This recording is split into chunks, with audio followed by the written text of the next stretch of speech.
বলা হচ্ছে যে ডায়াবেটিস এটি দীর্ঘস্থায়ী একটা ঘাতক রোগ। হ্যাঁ, অনেকদিন ধরে এটা চলতে থাকে, ক্রমে ক্রমে তিলে তিলে মানুষকে রোগ প্রতিরোধ ক্ষমতা কমিয়ে দিয়ে মৃত্যুর দিকে ধাবিত করে। ঠিক আছে, প্রচলিত ধারণায় রোগটা ভালো হয় না, তবে আমাদের জীবন শৈলীতে এবং খাদ্যাভ্যাসে আমূল পরিবর্তন এনে এবং এই ব্যবস্থা অত্যন্ত কঠোরভাবে পালন করলে ভালো থাকার অবস্থা সৃষ্টি করা যেতে পারে। হোমিওপ্যাথিতে কনস্টিটিউশনাল ট্রিটমেন্ট, রোগটি ভালো হবার সম্ভাবনা প্রচুর। কারণ এই ধরনের চিকিৎসায় অগ্নাশয়ের নিষ্ক্রিয়তার জন্য যে রোগ বা ডায়াবেটিস সৃষ্টি হয়, রোগী চিকিৎসার মাধ্যমে সে অগ্নাশয়কে সজীব সচল করে তোলার চেষ্টা করা হয়ে থাকে। আর অগ্নাশয় অ্যাক্টিভ অর্থাৎ তার ইনসুলিন উৎপাদন ক্ষমতা চালু হলে রোগটি ভালো হওয়া অত্যন্ত স্বাভাবিক একটা ব্যাপার। অর্থাৎ ডায়াবেটিস রোগীর সবচেয়ে ইম্পর্টেন্ট যে অর্গানটা, দ্যাট ইজ প্যানক্রিয়াস এবং অগ্নাশয়। আচ্ছা, ডায়াবেটিস রোগ সৃষ্টি হবার মূলে স্বাস্থ্য রক্ষা এবং খানাপিনা সম্পর্কে রোগীর অসচেতনতাই প্রধান কারণ। তাই রোগটি নিরাময়ের জন্য আমাদেরকে প্রথমে স্বাস্থ্য রক্ষার নিয়মাবলী এবং খাওয়া দাওয়া সম্পর্কে সচেতনতা অবশ্যই লাভ করতে হবে। উপরন্তু এই রোগটির ভয়াবহ জটিলতা সম্পর্কে ধারণা লাভ আমাদের রোগটি সম্পর্কে প্রবল প্রেরণা যোগাবে ইনশাআল্লাহ। ডায়াবেটিস মূলত কাকে বলে? এটা সবাই জানি আমরা।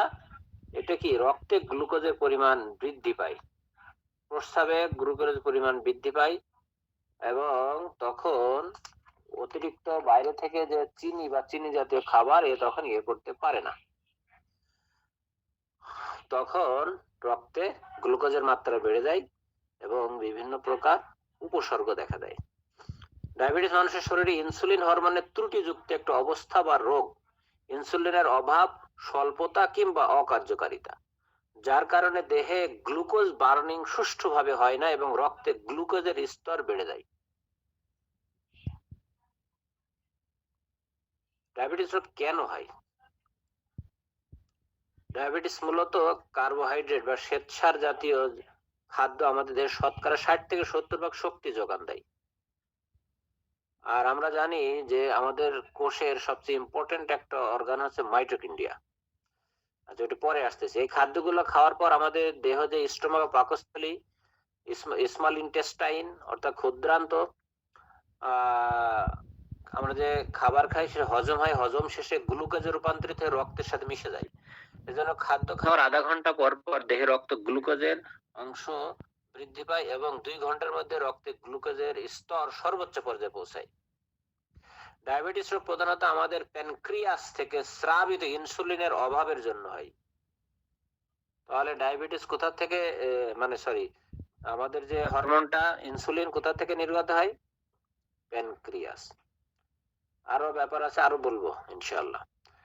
তাছাড়া মূল বিষয় হচ্ছে একটু বুঝতে হবে, ইনসুলিনের সাহায্য ছাড়া গ্লুকোজের অণুগুলো দেহকোষে ঢুকতে পারে না। কোষে অবস্থিত মাইটোকন্ড্রিয়া আমাদের যে কোষ পড়েছি, কোষের মাইটোকন্ড্রিয়াকে শক্তি কেন্দ্র বা শক্তির আধার বলা হয়। মাইটোকন্ড্রিয়া গ্লুকোজের অণুগুলোকে দহনের মাধ্যমে শক্তিতে রূপান্তর করে, কিন্তু ইনসুলিনের অভাবে বা স্বল্পতার কারণে গ্লুকোজের কণাগুলো রক্তে ভাসতে থাকে। আমাদের রক্তে গ্লুকোজের স্বাভাবিক স্তর খালি পেটে 100 ml রক্তে গ্লুকোজের পরিমাণ 70 থেকে 100 মিলিগ্রাম, আর খাদ্য গ্রহণের 2 ঘন্টা পর রক্তে গ্লুকোজের স্বাভাবিক স্তর 120 থেকে 140 মিলিগ্রাম। এই স্তর পুনরায় ধীরে ধীরে খালি পেটে স্বাভাবিক অবস্থায় স্তরে চলে আসে।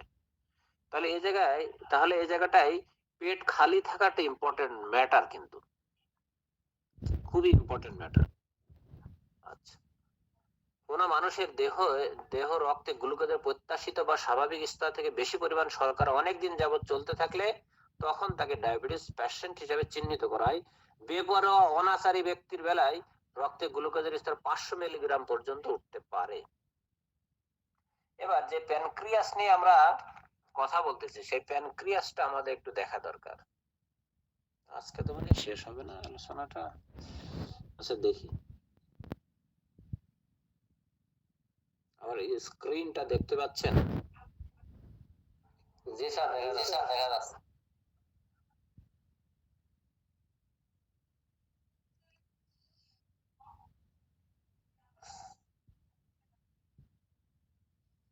প্যানক্রিয়াসটা দেখেন তো, এই যে শরীরে এই জায়গাটায় থাকে প্যানক্রিয়াস। ওকে, আমার মনে হয় আমাদের আব্দুল মান্নান স্যার মানে আলোচনা করছে প্যানক্রিয়াস নিয়ে, করছে না? জি স্যার, করেছেন উনি। আচ্ছা, প্যানক্রিয়াস প্যানক্রিয়াস অত্যন্ত ইম্পর্টেন্ট একটা অর্গান, বিশেষ করে যারা ডায়াবেটিস এর ক্ষেত্রে এই যে প্যানক্রিয়াস, হ্যাঁ, ডায়াবেটিস এর ক্ষেত্রে খুবই গুরুত্বপূর্ণ ভূমিকা রাখে। বলা হচ্ছে যে একটু ভালো করে বুঝবেন, আমাদের পাকস্থলীর নিচে তলপেটের উপরের অংশে প্যানক্রিয়াস বা অগ্নাশয় অবস্থান। এই প্যানক্রিয়াসের বেটা সেল, আবার বলতেছি, বেটা সেল গুলো ইনসুলিন নামের একটা হরমোন তৈরি করে। তাহলে প্যানক্রিয়াসের কোন সেল হরমোন তৈরি করে? Beta sell.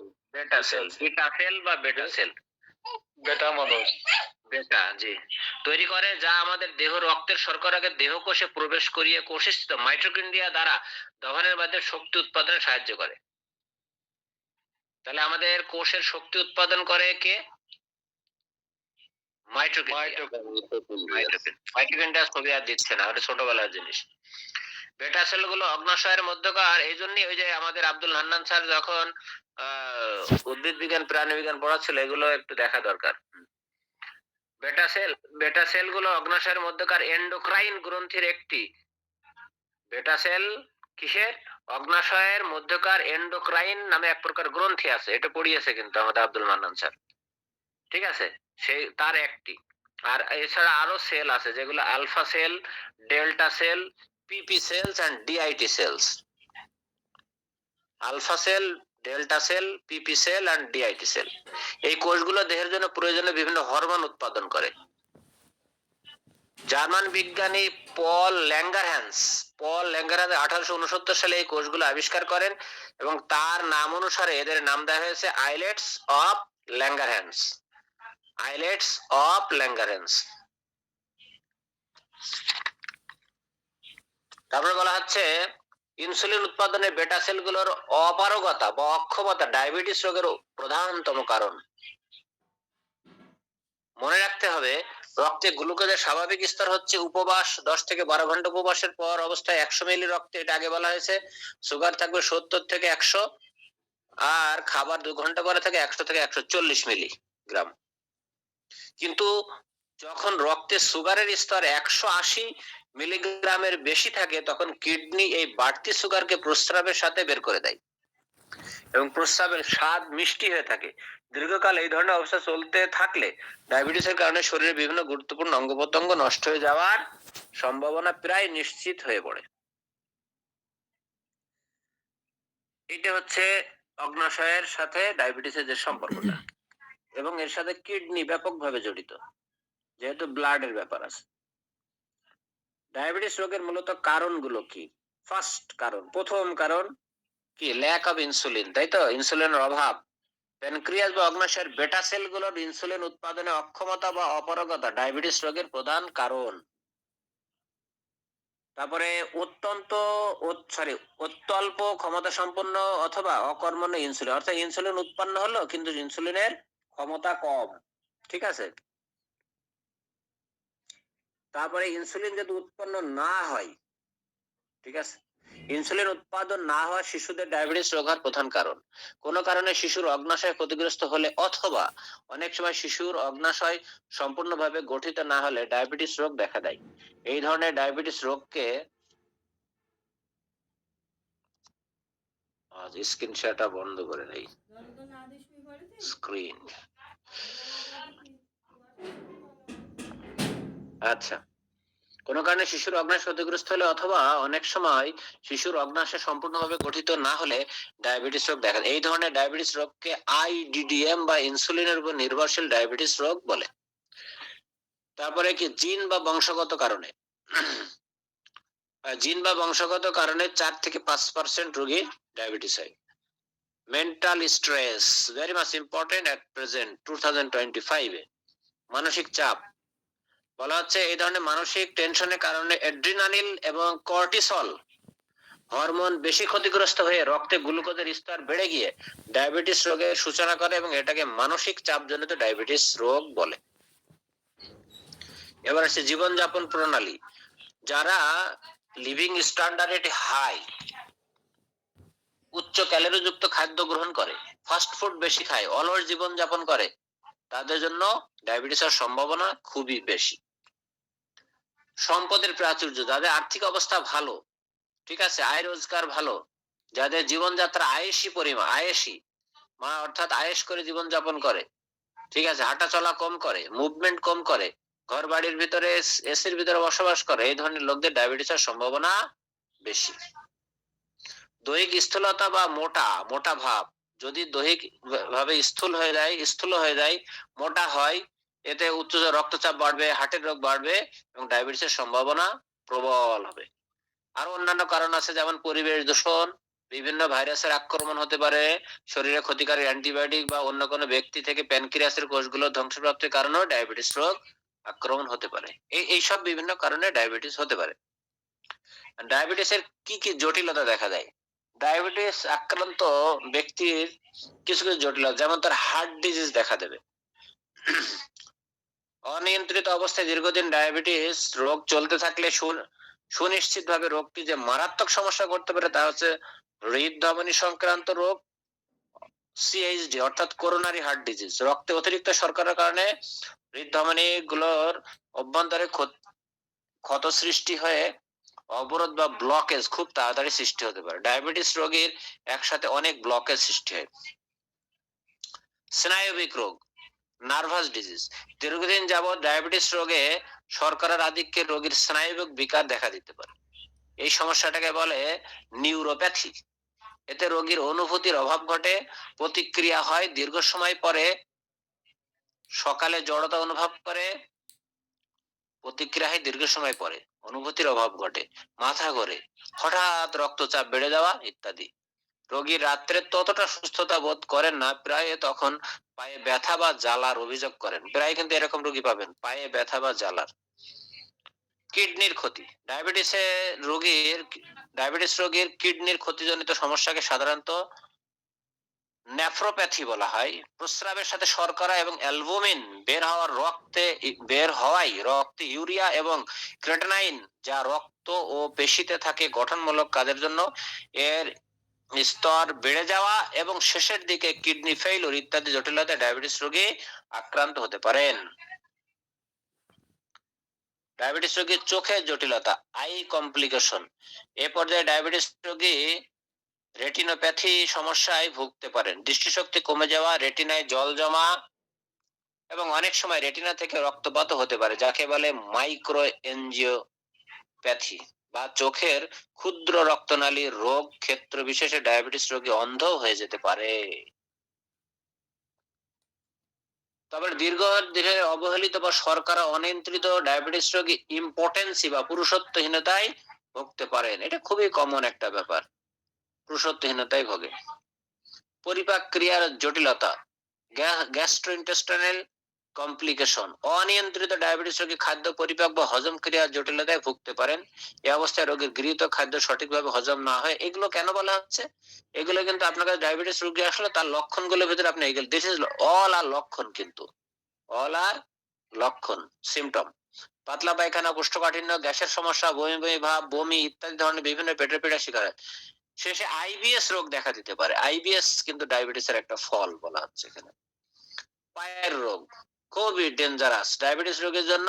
বেশিরভাগই যারা একেবারে শেষের দিকে চলে যায়, অর্থাৎ সঙ্গীন অবস্থা হয় ডায়াবেটিস রোগে, সেটা পায়ের রোগে, ডায়াবেটিক ফুট বলে। অনিয়ন্ত্রিত কিংবা কেয়ার ফ্রি ডায়াবেটিস রোগীদের বেলায় অনেক সময় শরীরের যে কোনো স্থানে, বিশেষত পায়ের যে কোনো অংশে গ্যাংগ্রিন বা পচন দেখা দিতে পারে, যার জন্য অনেকেই পা কেটে ফেলেন। তবে এতে রোগের সমাপ্তি হয় না, মাত্র সাময়িক আরাম হয়। ঠিক আছে, আচ্ছা। এখন আমরা প্রথমে দেখছি ডায়াবেটিস কাকে বলে, তারপরে দেখছি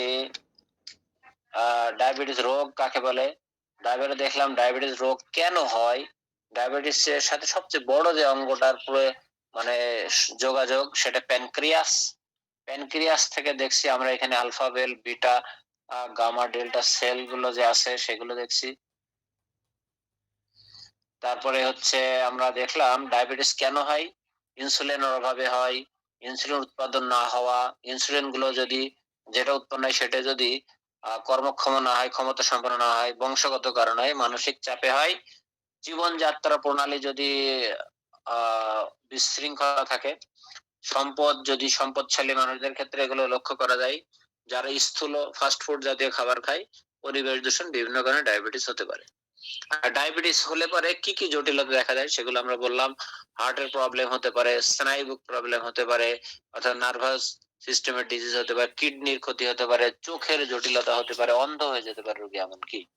তারপরে ইম্পটেন্সি অর্থাৎ ইরেকটাইল ডিসফাংশন হতে পারে, প্রিম্যাচুর ইজাকুলেশন হতে পারে, পরিপাক ক্রিয়ার জটিলতা হতে পারে, আইবিএস হতে পারে, পায়ের রোগ, গ্যাপ, ডায়াবেটিস ফুট। এবার আসি ডায়াবেটিসের কিছু শ্রেণী বিভাগ আছে, শ্রেণী বিভাগগুলো জানলে পরে আমাদের চিকিৎসা দেওয়া সহজ হবে। বলা হচ্ছে যে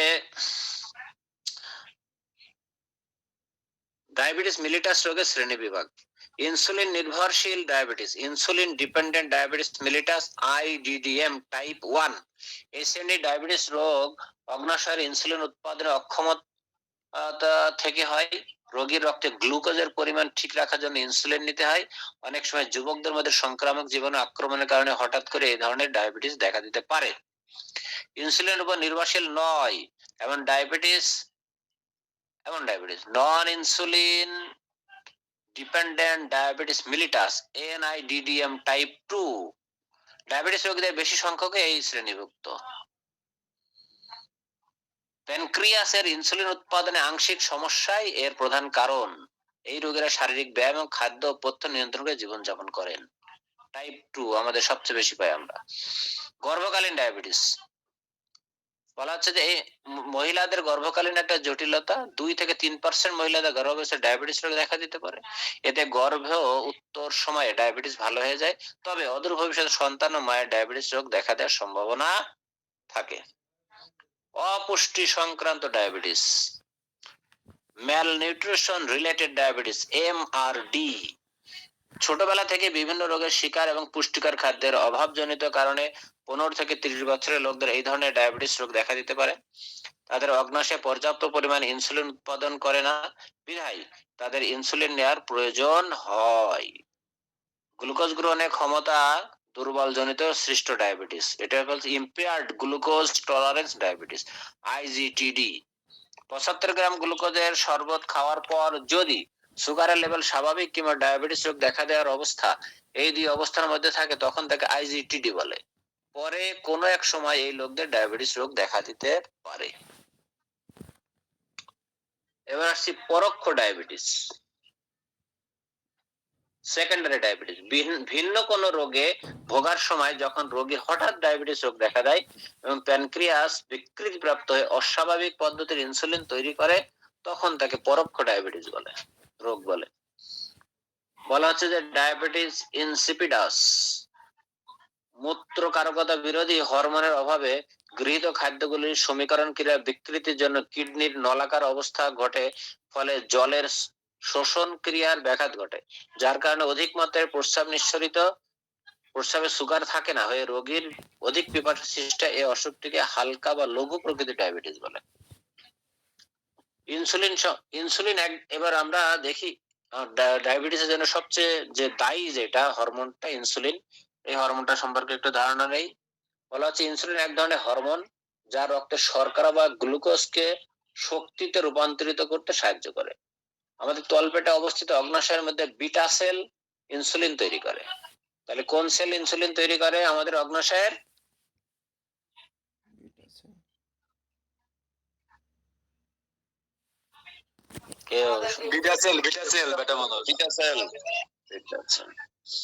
বিটা সেলগুলো অগ্নাশয়ের ভিতরে এন্ডোক্রাইন কোষগুলোর মধ্যে অবস্থিত। আর এইটা আবিষ্কার করছে কে মনে আছে? পল ল্যাঙ্গারহ্যান্স। ঠিক আছে, এজন্য এই কোষগুলো তার নাম অনুসারে নাম করা হয়েছে আইলেট অফ ল্যাঙ্গারহ্যান্স। হ্যাঁ, ইনসুলিন তৈরিতে বিটা সেলগুলোর অপারগতা ডায়াবেটিস রোগের প্রধান কারণ। ইনসুলিন তৈরিতে বিটা সেলগুলোর অপারগতা, বিটা সেল যদি ধ্বংসপ্রাপ্ত হয় সেক্ষেত্রে কি ইনসুলিন উৎপন্ন হয় না। আমাদের শরীর পর্যাপ্ত পরিমাণ ইনসুলিন উৎপাদন করতে না পারলে তখন ডায়াবেটিস রোগীকে ইনসুলিনের বড়ি বা ইনজেকশন দেবার দরকার হয়। ইনসুলিনের প্রধান কাজ হচ্ছে আমাদের খাদ্যের মাধ্যমে গৃহীত কার্বোহাইড্রেটের রূপান্তরিত গ্লুকোজ অণুগুলোকে দেহকোষের মধ্যে প্রবেশ করিয়ে মাইটোকন্ড্রিয়া দ্বারা দহন ক্রিয়ার সাহায্যে শক্তি উৎপন্ন করা। আবার বলতেছি, এটা 3 বার বলবো। এটা ইনসুলিনের প্রধান কাজ হচ্ছে আমাদের খাদ্যের মাধ্যমে গৃহীত কার্বোহাইড্রেট, আমরা যে কার্বোহাইড্রেট গ্রহণ করি কোথায় কোথা থেকে সেগুলো আমি বলবো ইনশাল্লাহ। এই রূপান্তরিত গ্লুকোজ গুলোকে দেহকোষের অন্যতম একটা শক্তির উৎস কোনটা? মাইটোকন্ড্রিয়া প্রবেশ করে মাইটোকন্ড্রিয়া দ্বারা দহন করানো হয়, দহন ক্রিয়ার সাহায্যে শক্তি উৎপন্ন করে। রক্তে গ্লুকোজের পরিমাণ ইনসুলিন উৎপাদন নিয়ন্ত্রণ করে। যেমন রক্তে গ্লুকোজের পরিমাণ বেশি থাকলে অগ্ন্যাশয় বেশি ইনসুলিন তৈরি করবে, আর যদি রক্তে গ্লুকোজের স্তর কম হয় তখন অগ্ন্যাশয় ইনসুলিন কম তৈরি করবে। ইনসুলিনের কার্যকাল বিবেচনা করে এটাকে আবার 3 ভাগে ভাগ করা হয়েছে। যেমন স্বল্প স্থায়ী কার্য 6 থেকে 8 ঘন্টা, স্থায়ী ইন্টারমিডিয়েট কার্যকাল স্থায়িত্ব 12 থেকে 28 ঘন্টা, দীর্ঘস্থায়ী কার্যকাল স্থিতি 24 থেকে 48 ঘন্টা। এরা কারা? এরা ইনসুলিন। আচ্ছা, আহার ও ডায়াবেটিসের রোগ। বলতে ডায়াবেটিস রোগ নিয়ন্ত্রণে আহার বা খাদ্যের একটা বিশেষ গুরুত্বপূর্ণ ভূমিকা আছে। মূলত ডায়াবেটিস রোগ খানা খাদ্য সম্পর্কে জ্ঞানের অভাব, বাড়াবাড়ি এবং নিষ্ক্রিয় জীবনযাপন থেকে সৃষ্টি হয়ে থাকে। ডায়াবেটিস রোগ যাতে না হয় এবং হয়ে গেলে যাতে নিয়ন্ত্রণের বাইরে কোনো অবস্থাতে না যেতে পারে সেজন্য গৃহীত খাদ্যের পুষ্টিমান রক্ষা করে রক্তে শর্করা বা গ্লুকোজের মাত্রা যেন প্রয়োজনীয় সীমা ছাড়িয়ে না যায় তার প্রতি তীক্ষ্ণ দৃষ্টি রাখতে হবে। তবে ডায়াবেটিস রোগ নিয়ন্ত্রণে থাকবে এবং ভালো হবার সুযোগ সৃষ্টি হবে। অর্থাৎ আমরা কনস্টিটিউশনাল মেডিসিন দেবো, মেডিসিন দেওয়ার সাথে সাথে যদি এই অভ্যাসগুলো আমরা গড়ে তুলতে না পারে রোগী, তাহলে কিন্তু ওই ওষুধে তার নিরাময় হবে না। তার জীবনের অভ্যাসটাও ইম্পর্টেন্ট ম্যাটার। ডায়াবেটিসের ব্যাপারে প্রথমে আমাদেরকে যা মনে রাখতে হবে তা হলো খাদ্য তালিকা সংক্রান্ত জ্ঞান। আমাদের দৈনন্দিন খাদ্যে 3 ধরনের পুষ্টিকারক জিনিস থাকে, যেমন কার্বোহাইড্রেটস, প্রোটিন এবং ফ্যাটস। এগুলোর মধ্যে কার্বোহাইড্রেট জাতীয় খাদ্য থেকে আমাদের দেহ রক্তে শর্করা বা গ্লুকোজ আসে, যা আমাদের দৈহিক শক্তি উৎস হিসাবে কাজ করে। ডায়াবেটিস রোগকে এড়িয়ে যেতে কিংবা নিয়ন্ত্রণে রাখতে এই কার্বোহাইড্রেটস কার্বন, হাইড্রোজেন, অক্সিজেন মিলিত দ্রব্য। কার্বোহাইড্রেট কি কি থাকে? কার্বন, হাইড্রোজেন, অক্সিজেন মিলিত দ্রব্য। খাদ্য সম্পর্কে পরিচ্ছন্ন ধারণা আমাদের অতি অবশ্যই থাকতে হবে। কার্বোহাইড্রেট 2 প্রকারের হয়, একটা সরল আর একটা জটিল, সিম্পল আর একটা কমপ্লেক্স কার্বোহাইড্রেট। সরল বা সাধারণ কার্বোহাইড্রেটস এগুলো হচ্ছে মিষ্টি স্বাদের খাদ্যগুলো, সরল কার্বোহাইড্রেট। মিষ্টি স্বাদের খাদ্যগুলো এগুলো খাওয়ার পর সহজে হজম হয়ে যায় এবং এদের রূপান্তরিত গ্লুকোজের অণুগুলো তাড়াতাড়ি রক্তে গ্লুকোজের স্তরকে বাড়িয়ে দেয়। যেমন খেয়াল রাখতে হবে, মনে রাখতে হবে, সাদা আটা, কলে ছাটা চাল, সেমাই, নুডলস। রিফাইন্ড কার্বোহাইড্রেটস গুলো হচ্ছে চিনি, মধু, গুড়, কোল্ড ড্রিঙ্কস, কেক, চিনিজাত খাদ্য ইত্যাদি। এগুলো খুব কম খাবেন। সাদা আটা, কলে ছাটা চাল, সেমাই, নুডলস। রিফাইন্ড কার্বোহাইড্রেট গুলো হচ্ছে চিনি, মধু, গুড়, কোল্ড ড্রিঙ্কস, কেক, চিনিজাত খাদ্য ইত্যাদি। এগুলো কম খেতে হবে। জটিল কার্বোহাইড্রেট কোনগুলো? যেসব খাদ্যের স্বাদ মিষ্টি নয় তারা জটিল কার্বোহাইড্রেট। যেমন সয়া প্রোটিন, ভুট্টা, লাল আটা, শাকসবজি। সয়া প্রোটিন, ভুট্টা, লাল আটা, শাকসবজি ইত্যাদি এগুলো বেশি খেতে হবে। ডায়াবেটিস রোগীরা সরল কার্বোহাইড্রেটস খাদ্যগুলো এড়িয়ে চলবেন। সরল কার্বোহাইড্রেটস কোনগুলো? আবার বলছি আমি, সাদা আটা, কলে ছাটা চাল, সেমাই, নুডলস, চিনি, মধু, গুড়, কোল্ড ড্রিঙ্কস, কেক, চিনিজাত দ্রব্য।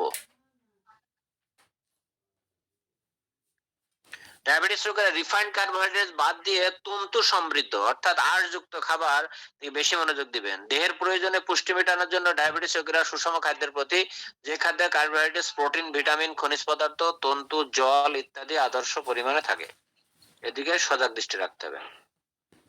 ডায়াবেটিস রোগের খাদ্য তালিকায় যত সম্ভব চর্বি জাতীয় জিনিসের পরিমাণ কমিয়ে রাখতে হবে। ফ্যাট খাওয়া যাবে না। কারণ কি? কার্বোহাইড্রেটস এর ভিতরে কি ফ্যাট, এই ফ্যাট আমাদের অ্যাভয়েড করতে, কার্বোহাইড্রেট অ্যাভয়েড করতে হয়, ফ্যাট। ডায়াবেটিস রোগীদের হার্টের অসুখ হওয়ার সম্ভাবনা খুব বেশি থাকে, তাই তাদের চর্বি জাতীয় খাদ্য বর্জন করা উচিত। হার্টের তারপরে আমাদের যে ওবেসিটি, আমাদের মুটিয়ে যাওয়ার যে এটা, এখানে ডায়াবেটিস রোগীরা নিয়মিত ব্যায়াম করবেন এবং অল্প ক্যালোরি যুক্ত খাদ্য খেয়ে শারীরিক ওজন কমাতে হবে। ডায়াবেটিস রোগ অকাল বার্ধক্য ডেকে আনে, ঠিক আছে? এখানে বলা হচ্ছে এগুলো ডেকে আনে এবং শরীরে ধ্বংসাত্মক কাজ সংগঠন সহায়তা করে। এগুলোকে প্রতিহত করতে রোগীরা অ্যান্টিঅক্সিডেন্ট যুক্ত খাদ্য, ভিটামিন এ সি ই খাদ্য গ্রহণ করবেন। তাজা ফল ও সবজি বেশি খেতে হবে।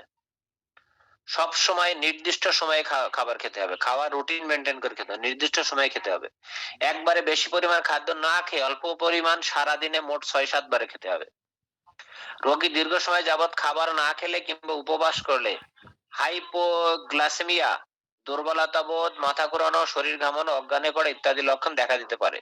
তাই স্বাভাবিক সময়ের মধ্যে খাদ্য খাবেন এবং প্রোটেক্টিভ মেজার্স হিসাবে দূরে কোথাও গেলে মিষ্টি চকলেট, পানি এবং হালকা খাবার নিয়ে যাবেন। ফল, মিষ্টিহীন ফল এবং সবজি নির্ভর নিরামিষ খাদ্যই ডায়াবেটিস রোগী আকর্ষণীয় খাদ্য হওয়া উচিত। করলা ও আমলকি বেশি করে খাবেন। আমার একজন কলিগ আছে, উনি ইঞ্জিনিয়ার এবং ডাক্তার, হোমিও ডাক্তার। উনি হচ্ছে সকালবেলা থেকে কাঁচা করলা খায়। কাঁচা করলা। আচ্ছা। মিষ্টির প্রতি দুর্বল ডায়াবেটিস রোগীরা খাদ্য ও পানীয়কে সুমিষ্ট ও সুগন্ধি ফলের সাথে আনার জন্য সীমিত পরিমাণ অ্যাসপার্টেম না, এটা আর বলছি না, বা ইকুয়াল স্যাকারিন, যেটা স্যাকারিন তবে অ্যাভয়েড করা উচিত, খেয়া যেতে পারে। সর্বোপরি সিডেন্টারি লাইফ পরিহার করে। সিডেন্টারি লাইফটা কি বলতেছি, এবং সংযত খাদ্য বা সযত্নে লালন করে ডায়াবেটিস রোগ নিয়ন্ত্রণ এবং আরোগ্য উভয় সম্ভব করতে পারেন। সিডেন্টারি লাইফ সম্পর্কে ধারণা আছে তো নিশ্চয়ই, অর্থাৎ অলস জীবন যাপন করা যাবে না, ঠিক আছে? আমরা কিন্তু আমিও অলস জীবন যাপন করি। সিডেন্টারি লাইফস্টাইল থেকে বেরিয়ে আসতে হবে। নিজের কাজ নিজে করতে হবে, নিজের প্লেট নিজে ধুতে হবে, নিজের লুঙ্গি গামছা নিজে ধুতে হবে, নিজের জামা কাপড় নিজে পরিষ্কার করতে হবে। শুক্রবারের দিন বাথরুম পরিষ্কার করবেন। নিজেদের বাথরুম, মাঝে মধ্যে ঘর মুছতে হবে। আর অফিসের কাজ পিয়নকে দিয়ে কম করাতে হবে। নিজের খাবার বা নিজের কাজটা নিজে হেঁটে গিয়ে কাজ করলে ভালো হয়। যারা চেম্বারে বসে থাকেন, এই ক্ষেত্রে রোগীকে অভ্যর্থনা দিতে পারেন, রোগীকে আবার পৌঁছে দিতে পারেন। এক্ষেত্রে উঠে দাঁড়িয়ে রোগী চেক করবেন, হাঁটাচলা করবেন, চেম্বারের গেট পর্যন্ত যাবেন, আবার বসবেন রোগীর সাথে, এটা করতে পারেন। করলে পরে আপনার সিডেন্টারি লাইফস্টাইলটা চেঞ্জ হবে। কি কি লক্ষণ দেখা দিলে আপনি ডায়াবেটিস রোগের শিকার হচ্ছেন বলে মনে হয়? ডায়াবেটিস কি কি লক্ষণ দেখা দেবে? খুব ইম্পর্টেন্ট। এই ব্যাপারে সুদূর অতীতকাল থেকে ৩টি লক্ষণের সমন্বয়ে সৃষ্ট একটি ফর্মুলা চলে আসছে। 3P বলা হয়, যেমন পলিরিয়া, পলিউরিয়া বা বেশি প্রস্রাব, পলিডিসপেপসিয়া না পলিডিপসিয়া মানে বেশি পিপাসা, এবং পলিফেজিয়া বা বেশি বেশি খিদা।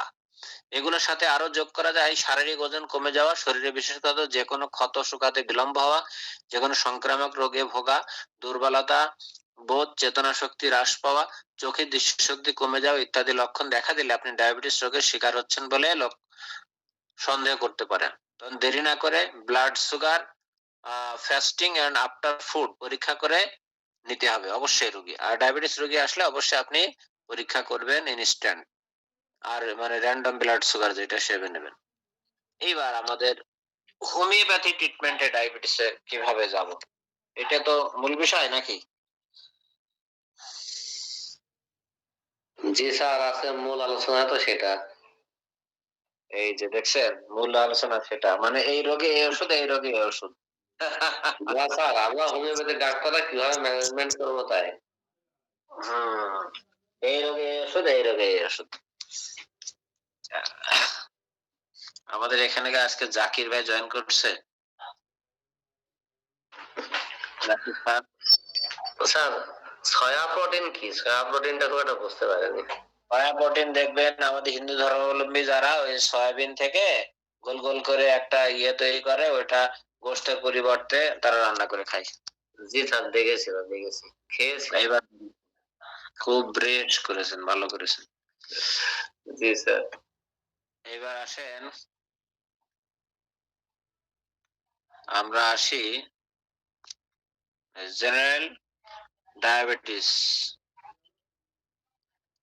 ডায়াবেটিস মেলিটাস, এই মেডিসিন গুলো আমরা আঙ্গিক ভাবে ভাবতে পারি, আঙ্গিক ভাবে। ঠিক আছে, কোন মেডিসিন? আমি এখানে 10টা মেডিসিন একটা লিস্ট করেছিলাম।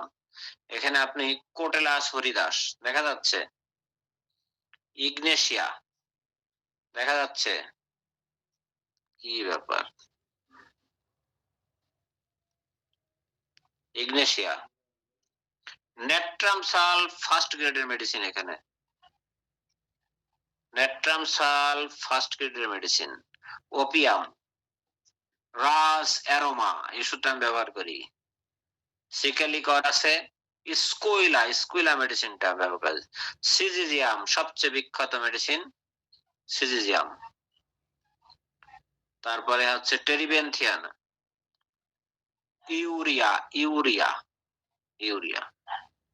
স্যার সিজিজিয়াম কি হলো মাদার ব্যবহার করেন না পটেন্সি? মাদার। আচ্ছা, এবার আমরা এই আলোচনায় যাব, সিজিজিয়ামের আলোচনায়।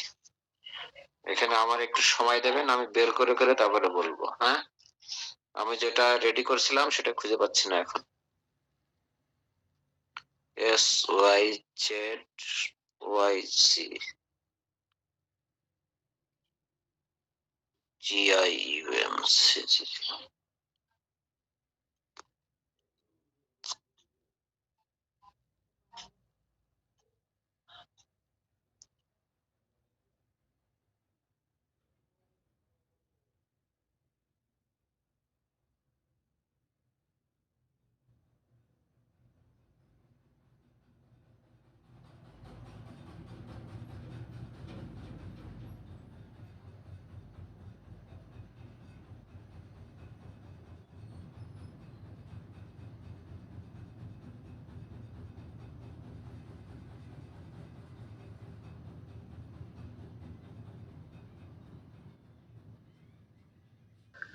স্যার আপনি কিন্তু মিউট আছেন স্যার।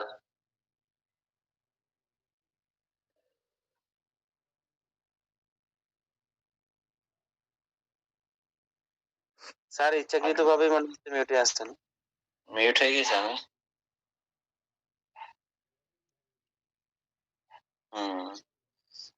আচ্ছা, এখন সবচেয়ে বেশি ব্যবহৃত হয় যে মেডিসিনটা, দ্যাট ইজ সিজিজিয়াম, তাই না? সিজিজিয়াম মেডিসিনটা আমরা একটু দেখি, কোন এই সিজিজিয়াম মেডিসিনের রোগী যদি আসে মানে কখন ব্যবহার করবে তার লক্ষণ সমূহ আমরা একটু দেখি। এই রোগীর এই লক্ষণে আমরা দেখব তার অতিরিক্ত তৃষ্ণা থাকবে, পানি পিপাসা থাকবে। সিজিজিয়ামে রোগী বারবার প্রচন্ড পিপাসা অনুভব করবে এবং ঘন ঘন পানি পান করবে। তারপরে ঘন ঘন প্রস্রাব বা পেশাব হবে, বিশেষ করে রাতে। ইনভলেন্টারি বা ফ্রিকুয়েন্ট। শরীরে ওজন হ্রাস পেতে থাকবে, দিন দিন ওজন কমে যাবে, রোগী দুর্বল এবং শীর্ণ হয়ে পড়বে। প্রস্রাবে শর্করার উপস্থিতি থাকবে, অর্থাৎ শর্করার উপস্থিতি, পেশাব করে আসার পরে তার বাথরুমে দেখবেন রোগীর পেশাবে পিঁপড়া লাগছে, পিঁপড়া। ঠিক আছে, আর এই রোগীর সবচেয়ে ইম্পর্টেন্ট যে ব্যাপারটা, ডায়াবেটিসের ক্ষেত্রে রোগীর সবসময় মানসিক অবসাদগ্রস্ত থাকবে, মানসিক অবসাদ থাকবে। ঠিক আছে, মানসিক অবসাদ থাকবে, ধীরে ধীরে সে শারীরিক মানসিক বোধ উভয়ভাবে দুর্বল হয়ে যাবে, সে তার কনফিডেন্স হারিয়ে ফেলবে ধীরে ধীরে। ঠিক আছে, ইভেন ত্বকে তার ইরাপশন দেখা দেবে। ঠিক আছে, এইসব অবস্থার প্রেক্ষিতে আমরা সিজিজিয়াম মেডিসিনটা ব্যবহার করতে পারবো ইনশাল্লাহ। ওকে, জি, একদম হাত উঠিয়েছেন, কিছু বলবেন? জি, মাসুমা ম্যাডাম বলুন। স্যার এই যে এটা তো আমরা মাদার ব্যবহার করি, তাহলে এটা কি স্যার ডায়াবেটিসের রোগী সবসময় খেতে পারবে? পারবে।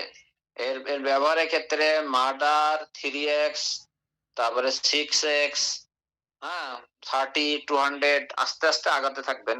মাদার তো আর কন্টিনিউয়াস দেবেন না। অল্টারনেট করবেন, মাদার দেবেন কিছুদিন, তারপরে আপনি এক্সে যাবেন। যেমন আমি ক্যান্থারিসের ক্ষেত্রে তাই করে থাকি, মাদার, আর ক্যান্থারিসের মাদারের দাম অনেক বেশি, তারপরে 6x-এ যাই, তো ভালোই কাজ করে, তো 30-তে যাই, 02-তে যাই, 03-তে যাই, ভালোই কাজ করে ক্যান্থারিস। ঠিক আছে। জি স্যার, ধন্যবাদ স্যার। হুম। এবার আরেকটা প্রথম শ্রেণীর একটা মেডিসিন আছে, that is natrum sulph. Natrum sulph কি আলোচনা করা দরকার আছে? আপনারা একজন একটু বলেন যে নেট্রাম সালফের বৈশিষ্ট্য সে কি বহন করে নিয়ে আসবে, যে কোনো একজন। জলীয় খাদ্য খেলে বেশি হয়, জলীয় খাদ্য খেলে বেশি হয়, শাকসবজিতে বেশি হয়, মাথায় আঘাত লাগা সমস্যা থাকলে অ্যাগ্রাভেশন হয়, রোগ লক্ষণ প্রকাশ পায় ইত্যাদি। এই জায়গাটায় কিন্তু মাথায় আঘাতের বিষয়টা আসবে না, কিন্তু বোঝা গেছে বিষয়টা। করতে গেলে তবে ন্যাট্রাল সালফের বেশিরভাগই দেখা যায় যে এরা হলো শাক জাতীয় খাবার সহ্য করতে পারেই না, দুধও সহ্য হয় না। জি স্যার। আর কেউ কিছু বলবেন? স্যার, নেট্রাম সালফের রোগীদের আইবিএস এর সমস্যা থাকে, ডায়াবেটিস যাদের আইবিএস এর সমস্যা মেজর সমস্যা থাকবে। জি, জি স্যার। আইবিএস এর রোগী আসলে আগে নেট্রাম সালফে চিন্তা করতে হবে। জি স্যার। আর ওই যে আমাদের শাহাদত স্যার বলছিল অন্যান্য কনস্টিটিউশনাল মেডিসিনের পাশাপাশি আমরা নেট্রাপসাল বায়োকেমিক ডায়াবেটিস এর ক্ষেত্রে ব্যবহার করতে পারি।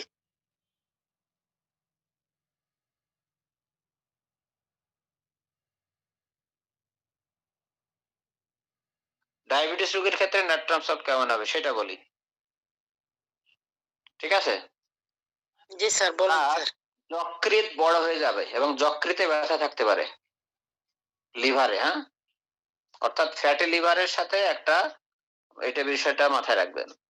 এবং তার পেটে অ্যাসিডিটি হবে, হ্যাঁ, এবং পেটটা ফুলে যাবে, খাবারটা ঠিক মতো হজম হবে না, চর্বি তার সহ্য হবে না, এবং মুখে তার স্বাদ থাকবে তিতো স্বাদ, আর জল ওগুলো তো সবই আছে। সকালে তার কাশি হবে, কফ হবে তার হলুদ বা সবুজ। নেট্রাম সালফের কফ কেমন হবে? হলুদ বা সবুজ। ঠান্ডা ভেজা আবহাওয়ায় জলীয়, যেটা আব্দুল সামাদ স্যার বললেন, ওইটা তো তার মেইন একটা বিষয় থাকবে। আচ্ছা, আর খুব ইম্পর্টেন্ট যে বিষয়টা, তার বিষণ্ণতা থাকবে।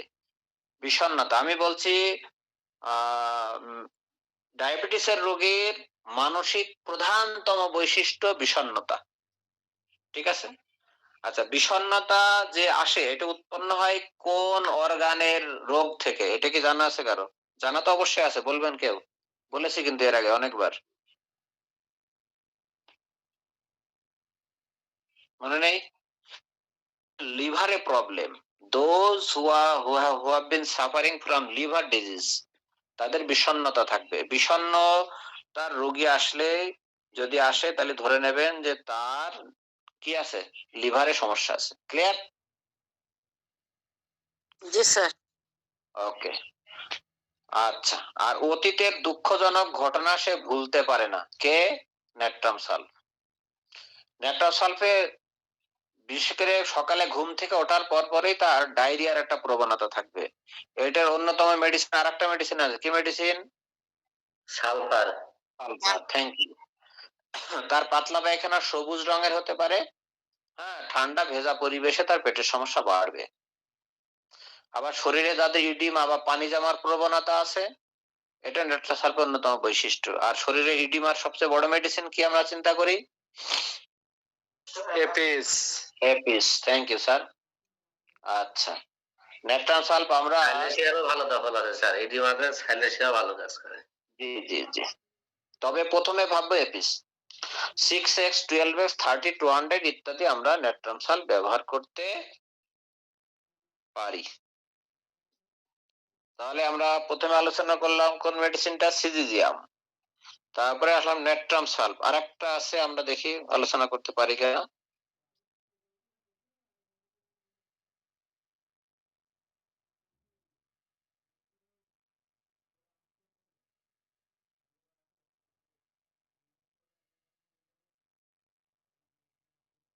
জি,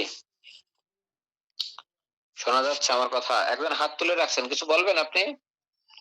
হাত তুলে রাখছেন সাবিনা ইয়াসমিন ম্যাডাম। আসসালামাইকুম স্যার।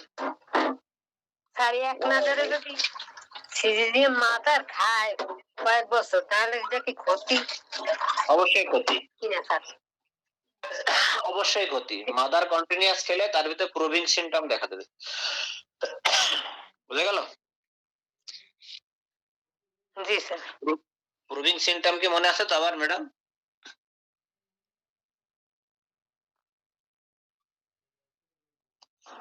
আচ্ছা, আর একটা ঘোষণা দিয়ে নি। মেডিসিন আর দুই একটা আলোচনা করব। দুইটা তো আলোচনা করছি। আমি 10টা মেডিসিনের নাম বলে দেবো, এই 10টার ভিতরে ইনশাআল্লাহ ডায়াবেটিসের চিকিৎসা দিতে পারবেন ইনশাআল্লাহ। তা কনস্টিটিউশনাল তো আসবেই, তবে এগুলো থাকবে আঙ্গিক ভাবে যদি চিন্তা করি। আমরা দুইটা আলোচনা করছি, এবার 3 নম্বরে আসছি টেরিবেনথিয়ানা। তার আগে একটা ঘোষণা আছে। ঘোষণাটা হচ্ছে আগামীকাল আমাদের একটা ক্লাস হবে। এই ক্লাসটাতে আমাদের আমরা যে সিরাত পাঠ করছিলাম, সিরাত পাঠের আগামীকাল শেষ রজনী শেষ হয়ে যাবে। সেই সাথে আগামী কালই আমাদের শেষ ক্লাস।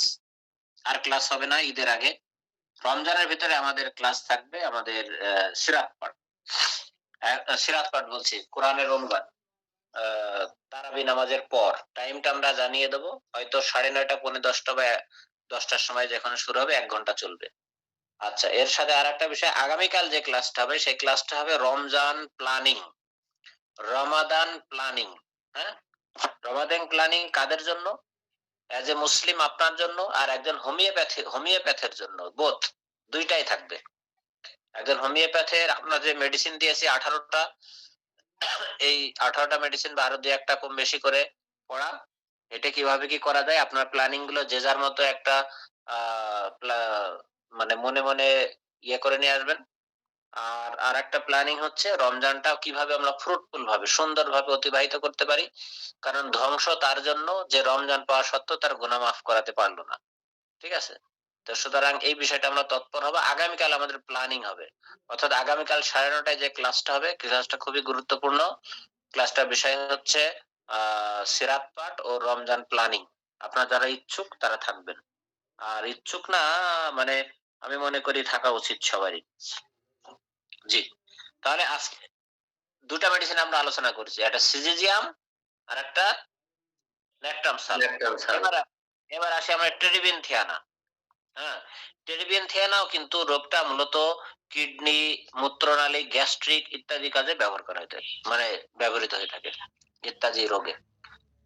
আচ্ছা, কিডনি মূলত টেরিবেনথিয়ানা যেসব কাজে আমরা প্রস্রাবে তীব্র জ্বালা পড়া, প্রস্রাবের রং গাঢ় লাল বা রক্ত মিশ্রিত, প্রস্রাবের দুর্গন্ধ, পচা বা কষ্টিক গন্ধযুক্ত প্রস্রাব ধীরে ধীরে পড়ে, কিডনিতে নেফ্রাইটিস যদি হয়, আর অ্যাসিডিটির ক্ষেত্রে হচ্ছে পেটে গ্যাস জমা, ওই যে পাতলা বা রক্ত মিশ্রিত পায়খানা, তারপরে হচ্ছে আলসার, ইন্টেস্টাইন আলসার হতে পারে, সেখান থেকে রক্তপাত হতে পারে।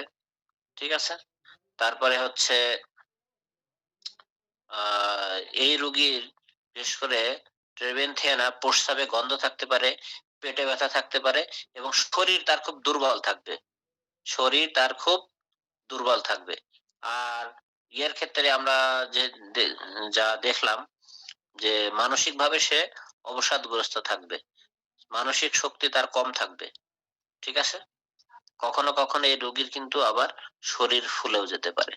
এই ধরনের যদি আমরা ইয়ে পাই, তখন টেরিবেনথিয়ানার কথা আমরা বিশেষভাবে চিন্তা করব। কারণ এই ডায়াবেটিস রোগীর কিডনি ও ইউরিনারি ট্রাক্টে যদি প্রবলেম থাকে, পেটের যদি সমস্যা থাকে, ইভেন এখানে শ্বাসের কথা বলা হয়েছে, যে বুকে তার ভারী অনুভূতি এবং ফুসফুসে সর্দি জমে শ্বাসকষ্ট এরকম যদি থাকে, শরীরে ব্যথা বা ফুলে যাওয়া, ঠিক আছে, এই ক্ষেত্রে আমরা তখন টেরিবেনথিয়ানা চিন্তা করব। হ্যাঁ, ইনশাআল্লাহ। আচ্ছা, এই ওষুধটা আমরা 30 to 100 ইত্যাদি পোটেন্সিতে ব্যবহার করতে পারবো। আর একটা মেডিসিনে আমরা আলোচনা করব, ট্রিবেনথানার 3টা যেটা ফার্স্ট গ্রেডের মেডিসিন সেটা আমরা আলোচনা করলাম। আর একটা মেডিসিন আমরা দেখি ইউরিয়া মেডিসিনটা, ইউরিয়া।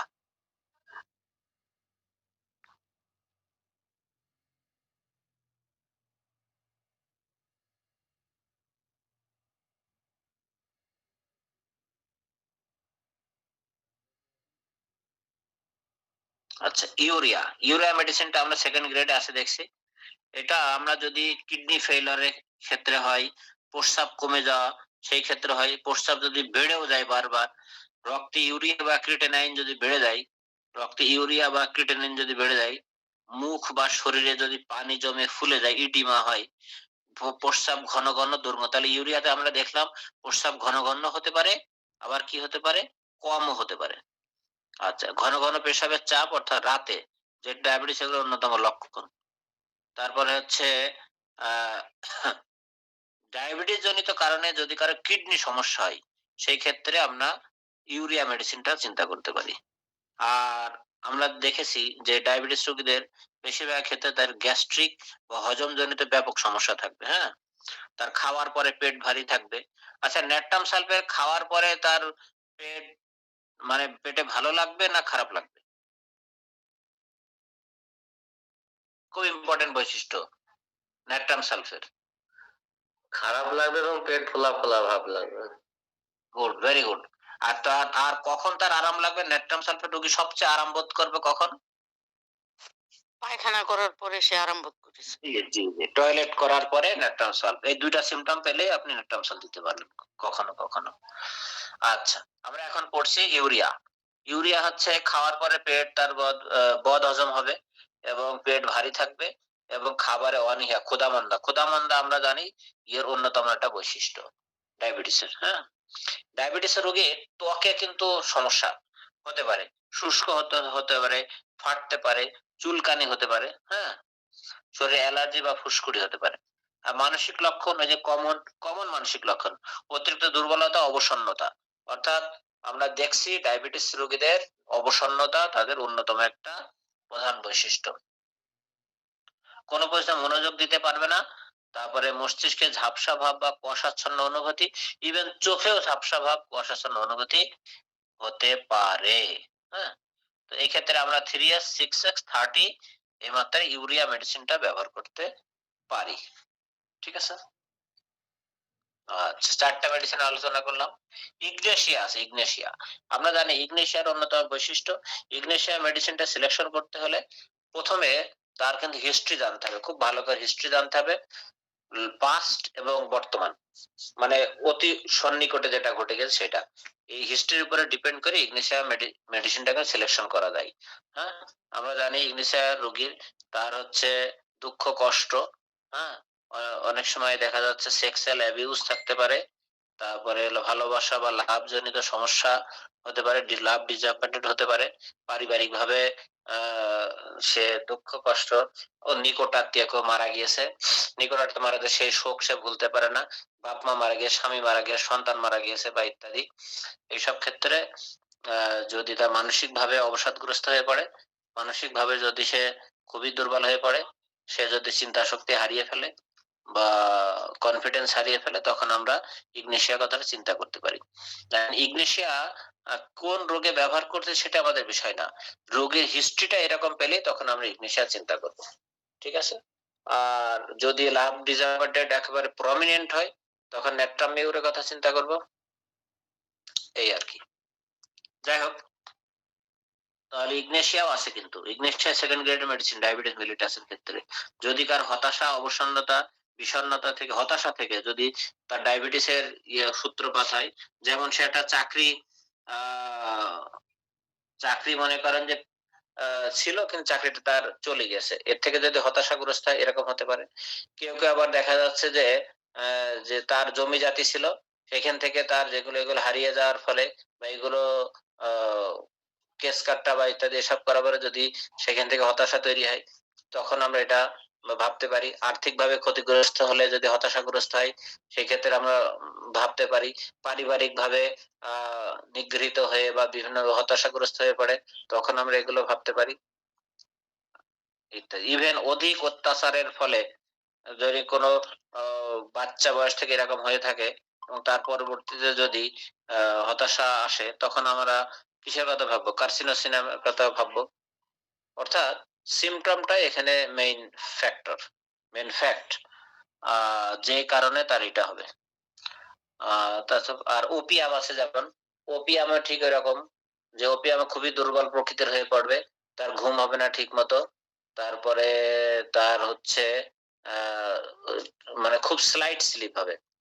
আর ওপিয়ামের যে দুর্বলতা, একেবারে সে বিষাদগ্রস্ততা, এবং হচ্ছে ওপিয়ামের রোগী অনেক সময় কথাবার্তা খুবই কম বলবে, চোখ উল্টে যেতে পারে, মাঝে মধ্যে হঠাৎ ফেইন্ট হয়ে যেতে পারে।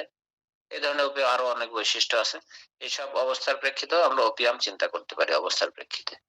তো এরকম আমি 10টা মেডিসিনের কথা যদি বলি, এই জায়গাটায় আপনারা একটু দেখেন, আমি চার্টসে চিহ্নিত করলাম যেটা, সেটা দেখা যাচ্ছে না? আমি এখানে যে মেডিসিন গুলো দেখছি সেটা হচ্ছে কোটেলাস হরিদাস। কোটেলাস হরিদাস আমরা জানি তার হার্টের কমপ্লেন যদি বেশি থেকে থাকে, সেক্ষেত্রে কোটেলাস হরিদাস আমরা চিন্তা করতে পারি, ডায়াবেটিস প্লাস হার্টের কমপ্লেন। তারপরে ইগনেশিয়া, তারপরে হচ্ছে নেট্রামসাল, ওপিয়াম, রাস অ্যারোমা। রাজ অ্যারোমা মেডিসিনটা আমি ব্যবহার করে থাকি, বহুমূত্র রোগের ক্ষেত্রে খুব ভালো কাজ করে। ঠিক আছে, ঘন ঘন পেশাব হয়, বারবার পেশাব হয়, সেক্ষেত্রে রাস অ্যারোমা। আজ গতকাল একজনকে প্রেসক্রিপশন করছি, 2 জনকে প্রেসক্রিপশন করছি রাস অ্যারোমা। আমি সাধারণত মাদার ইউজ করে থাকি, এর সাথে একটা কনস্টিটিউশনাল মেডিসিন ইউজ করে থাকি। তারপর স্কুইলা মেডিসিনটা এখানে আছে, টেরিবেনথিয়ানা আছে, সিজিজিয়াম আছে, আর ইউরিয়া। এমন মানে এরকম 8-10টা মেডিসিন যদি চিন্তা করতে পারি, তাহলে ডায়াবেটিস এর আমরা ট্রিটমেন্ট করতে পারবো ইনশাআল্লাহ। এখানে মূল বিষয় হচ্ছে যে তার লক্ষণ কি ক্যারি করতেছে এট প্রেজেন্ট, এবং কজেশন যদি থেকে থাকে, লক্ষণ এবং কজেশন বেস আমরা তাকে মেডিসিন দিয়ে ডায়াবেটিস কন্ট্রোলে আনতে পারি। তবে তার সাথে সাথে যে খাবারগুলো নিষেধ করা হয়েছে সেগুলো থেকে দূরে থাকা বা কম পরিমাণ খাওয়া। কোনো খাবারই আমি অবশ্য কোনো রোগীকে একবারে নিষেধ করি না, শুধু কফি ছাড়া। বলি যে আপনারা যদি খুব খেতে ইচ্ছা করে অল্প পরিমাণ খাবেন। গোস্ত খুব খেতে ইচ্ছা করছে, ওকে 1 টুকরা খান। ইভেন মিষ্টিও খুব খেতে ইচ্ছা করছে, অল্প খাবেন, ছোট্ট 1 পিস মিষ্টি খেলেন, ঠিক আছে?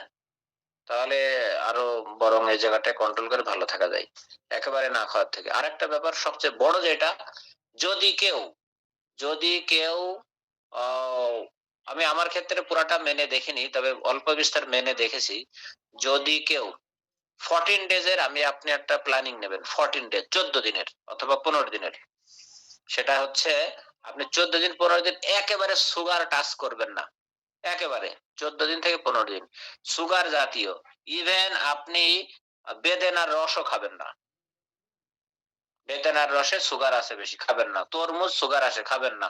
মিষ্টি ইয়েও খাবেন না। 15 দিন আমি দেখছিলাম, 15 দিন আমি করছিলাম। 15 দিন প্রথম 3-4 দিন পরে কিন্তু আপনার কষ্ট হবে। আমি দেখছি এবং আমি করছিলাম একবার। প্রথম 3-4 দিন পরে কষ্ট হয়। কষ্ট হয় মানে কেমন যেন একটু শরীর দুর্বল লাগে, মাথা ঝিমঝিম, মাথা ঘোরা একটা ভাব। আবার 2-3 দিন এরকম থাকে। তারপরে অর্থাৎ আপনি 7ম দিনের দিন আপনি আস্তে আস্তে হয়ে যাবেন এবং বডিটা একদম হালকা হয়ে যাবে, দেখবেন। ওজন কমার দরকার নেই। আপনি জাস্ট 15 দিন এরকম করে দেখেন, আমি 14 দিন করেছিলাম। 14 দিনের তাতে বডি আপনার হালকা হয়ে যাবে, একেবারে সুগার ফ্রি হয়ে যাবে। কোষগুলো এবং স্ট্রং হয়ে যাবে।